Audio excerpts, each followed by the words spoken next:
Hello everyone, রান্না স্টুডিওয় তোমাদের সকলকে স্বাগত জানাই। আজকের এই ভিডিওতে আমি ক্লাস 6-এর পরিবেশ ও বিজ্ঞান বইয়ের 52 থেকে 54 পৃষ্ঠার মধ্যে যে প্রশ্ন উত্তরগুলো আছে সেগুলো নিয়ে আলোচনা করব। তোমরা এই ভিডিওর ডেসক্রিপশন বক্সে একটা লিঙ্ক পাবে, সেই লিঙ্কে ক্লিক করলে পরিবেশ ও বিজ্ঞান বইয়ের প্রশ্ন উত্তরের প্রথম থেকে সব পরপর ভিডিওগুলো পেয়ে যাবে। চলো তাহলে আজকের ভিডিও শুরু করা যাক। 1 নম্বর প্রশ্ন, মিশ্রণ কি? 2 বা তার বেশি পদার্থ মিশে গেলে তাকে মিশ্রণ বলে। যেমন চিনির শরবত। চিনির শরবতে ধরো চিনি আর জল এই দুটো মেশানো থাকে, দিয়ে চিনির শরবতটা হয়, তাই এটা একটা মিশ্রণের উদাহরণ। 2 নম্বর প্রশ্ন, দ্রবণ বলতে কি বোঝো? দ্রবণ হলো 2 বা ততোধিক পদার্থের এমন মিশ্রণ যেখানে পদার্থগুলো নিজ নিজ রাসায়নিক ধর্ম বজায় রেখে একসাথে সূক্ষ্মভাবে মিশে একটি সমসত্ব মিশ্রণ উৎপন্ন করে। তাহলে দ্রবণে দেখছি 2 বা তার বেশি পদার্থ এমনভাবে মিশছে যেখানে তাদের নিজ নিজ ধর্ম সব বজায় থাকছে, দিয়ে একটা সমসত্ব মিশ্রণ উৎপন্ন করছে। এবার তোমাদের মনে একটা প্রশ্ন হতে পারে যে সমসত্ব মিশ্রণটা কি? এই টার্মটা একটা নতুন। সমসত্ব মিশ্রণ বলতে যে 2 বা তার বেশি পদার্থ মিশে একটা মিশ্রণ তৈরি হয়। তো সমসত্ব বলতে বোঝায় এই 2 বা ততোধিক পদার্থ মিশে গিয়ে কিন্তু তারা সব অভিন্ন থাকবে, মানে তাদের অস্তিত্ব আর আলাদা করে খুঁজে পাবো না, সেটাই হচ্ছে সমসত্ব মিশ্রণ।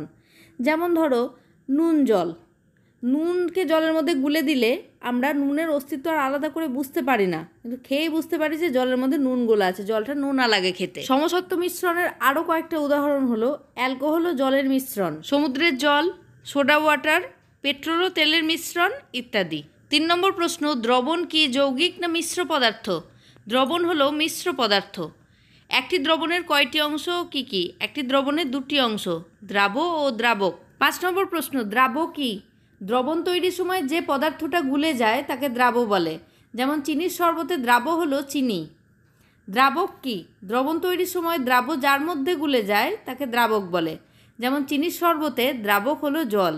তাহলে চিনির শরবতের মধ্যে দ্রাব্য হলো চিনি আর দ্রাবক হলো জল। 7 নম্বর প্রশ্ন, 1 গ্লাস জলে 1 চামচ নুন ঢেলে ভালো করে গুললে নুনের কণাগুলি আর দেখা যায় না, তাহলে নুনের কণাগুলি যায় কোথায়? নুনের কণাগুলি জলে গুললে ছোট ছোট অণুতে পরিণত হয়, সেগুলি জলের অণুগুলির সাথে মিশে দ্রবণের সব জায়গায় ছড়িয়ে পড়ে।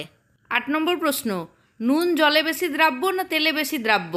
নুন জলের মধ্যে বেশি দ্রাব্য, কারণ জলে গঠিত আয়নগুলি দ্রুত এবং দক্ষতার সাথে দ্রবীভূত হয় এবং দ্রবণকে স্থিতিশীল করে, কিন্তু তেল খুব ভালোভাবে আয়নগুলিকে দ্রবীভূত করতে পারে না। পরিস্রাবণ কি? উত্তরটা লিখবে তোমরা যে পদ্ধতিতে ফিল্টার কাগজকে ছাঁকনি হিসাবে ব্যবহার করে তরল ও কঠিন পদার্থকে আলাদা করা হয় তাকে পরিস্রাবণ বলে। 10 নম্বর প্রশ্ন, ফিল্টার কাগজ কি?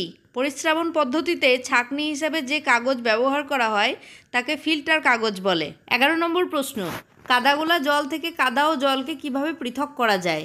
পরিস্রাবণ পদ্ধতিতে পৃথক করা যায়, অর্থাৎ কাদাগোলা জলকে ফিল্টার কাগজের মাধ্যমে ছেঁকে নিতে হবে। এর ফলে জল ফিল্টার কাগজের মধ্যে দিয়ে বেরিয়ে গেলেও কাদার কণা ফিল্টার কাগজের মধ্যে অবশেষ হিসেবে পড়ে থাকবে। 12 নম্বর প্রশ্ন, আস্রাবণ কাকে বলে? যে পদ্ধতিতে তরলে অদ্রাব্য ভাসমান কঠিন পদার্থের সূক্ষ্ম কণাগুলিকে তরলের নিচের অংশে থিতিয়ে উপরের পরিষ্কার তরলকে অন্য পাত্রে ঢেলে পৃথক করা হয় তাকে আস্রাবণ বলে। 13 নম্বর প্রশ্ন, কেলাসন কি? দ্রবণ থেকে কঠিন পদার্থের কেলাস তৈরির পদ্ধতিকে কেলাসন বলে। ধরো একটা পাত্রে তুমি কিছুটা নুন জল নিয়েছো, সেই নুন জলটাকে ফুটাতে থাকলে একটা সময় দেখা যাবে যে জল ফুটে বাষ্প হয়ে গেছে এবং দ্রবণ ক্রমশ ঘন হয়ে আসছে। এরপর নুন জল বেশ গাঢ় হয়ে এলে সেটাকে না নাড়িয়ে ঠান্ডা করতে দিতে হবে। অনেকক্ষণ রেখে দিলে দেখতে পাবো যে মিশ্রণ থেকে দানা দানা আকারে নুন আলাদা হয়ে যাচ্ছে। এই চকচকে নুনের দানাগুলোকে বলা হয় নুনের কেলাস। এইভাবে দ্রবণ থেকে যে কঠিন পদার্থের কেলাস তৈরির পদ্ধতিকে সেটাই বলে কেলাসন। এরপর 14 নম্বর প্রশ্ন, একটি সাদা কাগজে বালি ও লোহাচুরের মিশ্রণ আছে, ওই মিশ্রণ থেকে লোহাচুরকে আলাদা করবে কিভাবে? একটি সাদা কাগজে রাখা বালি ও লোহাচুরের মিশ্রণের উপর দিয়ে একটি দণ্ড চুম্বককে বেশ কয়েকবার ঘোরালে দেখা যাবে লোহাচুরগুলি চুম্বক দ্বারা আকৃষ্ট হয়ে চুম্বকের গায়ে আটকে যাচ্ছে। এই প্রক্রিয়াটি আরও কয়েকবার করা হলে সব লোহাচুর চুম্বকের গায়ে আটকে যাবে। এইভাবে বালি থেকে লোহাচুরকে আলাদা করা যাবে। আজকের ভিডিওটা এখানেই শেষ করছি। ভালো লাগলে তোমরা অবশ্যই একটা লাইক, কমেন্ট আর শেয়ার করে দেবে। এরকম ভিডিও আরও পেতে হলে চ্যানেলটাকে সাবস্ক্রাইব করে পাশে থাকা বেল আইকনটা প্রেস করতে ভুলবে না। দেখা হবে নেক্সট ভিডিওয়। বাই।